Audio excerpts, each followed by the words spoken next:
The Nautilus Cuvee we have been making since 1991, so over 20 years now. We're based in Marlborough, and Marlborough is a great place for growing sparkling grapes. We get these nice, long, cool autumns and bright sunshine, and that helps us retain the nice fruit flavours, but also that fresh acidity that's really critical for quality sparkling wine. The Nautilus Cuvee is a Pinot dominant blend. We have 2 vineyards that we source Pinot Noir grapes from for sparkling wine, and a 3rd vineyard with Chardonnay. As well as the wines from this year's vintage, we also have some reserve wine that's been aged in barrel to make it a non-vintage blend. So when it comes to blending, which is a really critical part of the process of making quality sparkling wine, we want to make sure each of those components is in balance and contributing overall to a blend that's in keeping with our house style. The next month we go to bottling.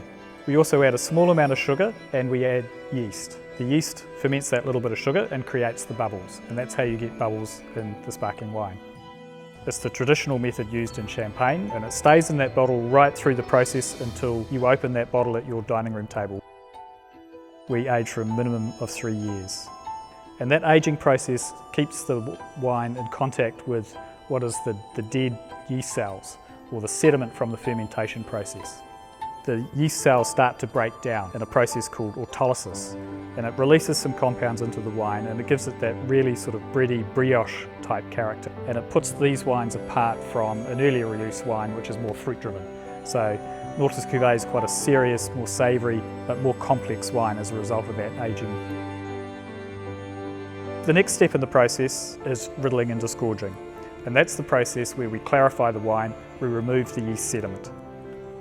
So for 3 years, the wine bottle has been lying on its side, and all of the yeast is dropped to the bottom of the bottle. To remove that sediment, we go through a process of riddling.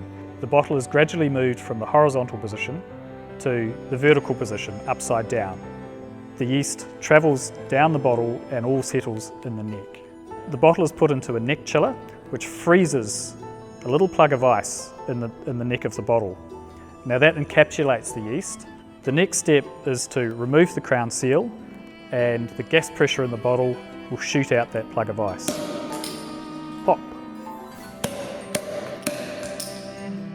And the final process is to add the dosage, which is a mixture of sugar and reserve wine, and that just adjusts the final balance of the wine. Now Nautilus Cuvee has a low dosage, which means it's quite a dry style of wine. We put a cork in it, put the wire on, and the bottle is ready to be labelled.